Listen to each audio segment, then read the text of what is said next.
অলৌকিক টেলিফোন। জয়ন্ত ভৌমিক দুই পুলিশ অফিসারকে সেই বাড়ির সামনে নিয়ে গেল, যেই বাড়িতে লোক মারা গেছে।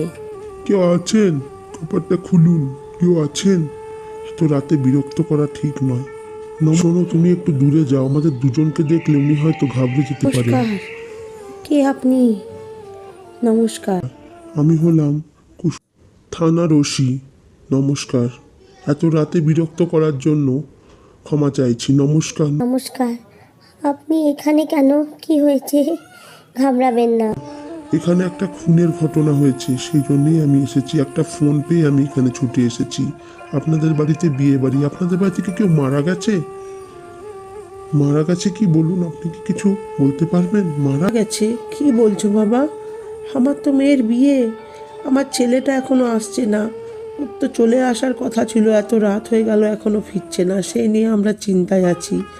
আর তুমি বলছো কেউ মারা গেছে, আমি যে কিছুই বুঝতে পারছি না। কিছুক্ষণ পর ভেতর থেকে একটা আওয়াজ আসে, মা। মা, কি হয়েছে? দেখ না, এসেছেন কুসুমতলা থানার বড়বাবু, দেখ কি বলছেন উনি, দেখ। হ্যাঁ মা, কি ব্যাপার? আপনি? কি হয়েছে? কোনো খারাপ খবর আছে নাকি? কি হয়েছে বলুন না। আমাদের বাড়িতে তো বিয়ে বাড়ি, আমারই বিয়ে। আজ আমার ভাইটার আসার কথা, এখনো আসছে না। এমনিতেই আমরা খুব চিন্তায় আছি, তার মধ্যে আপনি। চিন্তা করবেন না, আসলে আমি একটা খুনের খবরে এখানে কিছুক্ষণের মধ্যে সহকারী অফিসার ছুটতে ছুটতে আসে। স্যার স্যার স্যার, একটা ঘটনা ঘটেছে। গ্রামে ঢোকার মুখে একটা বড় অ্যাক্সিডেন্ট ঘটেছে।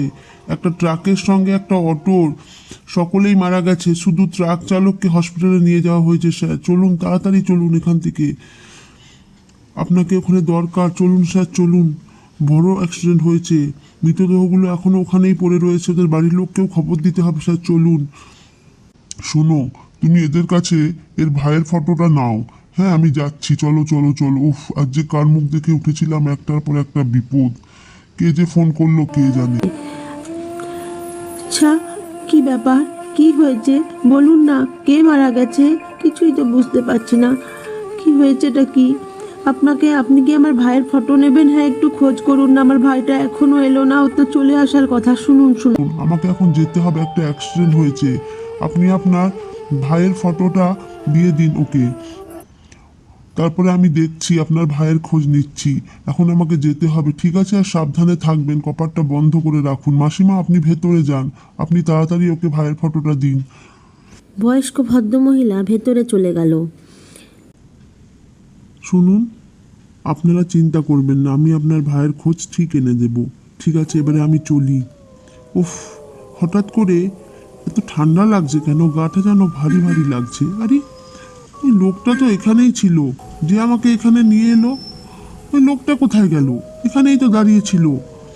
কোথায় গেল লোকটা হঠাৎ করে? ভেতরেও এলো না। কোথায় গেল? কোথায় যে আমাকে খুনের খবরটা দিল? সেই লোকটাই তো নেই। শোনো, তুমি ওই লোকটাকে দেখেছো নাকি? এখানেই তো ছিল, কোথায় গেল বলো তো? ও, আমার হয়েছে যত জ্বালা। না না, এখানে দাঁড়িয়ে সময় নষ্ট করে লাভ নেই, তুমি এসো তাড়াতাড়ি। ইস, কি অবস্থা হয়েছে জায়গাটার! এইখানেই ঘটেছে সেই ভয়ঙ্কর অ্যাক্সিডেন্টটা। এটা হচ্ছে সেই ট্রাক ড্রাইভারের ছেলে আর ছেলের বউ। ইস, ওখানে মৃতদেহটা পড়ে আছে। যাই দেখি গিয়ে, কার সর্বনাশ হলো, চারিদিকে রক্ত। স্যার চলুন, কিছুক্ষণের মধ্যে আরো সকলে চলে আসবে।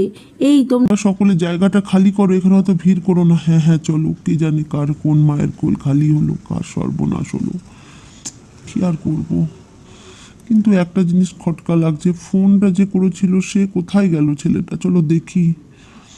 যেদিকে ভোরের আলো ফুটে উঠেছে, মৃতদেহের মুখটা সরাতে যাবে, অমনি দমকা হাওয়ায় চাদরটা সরে গেল।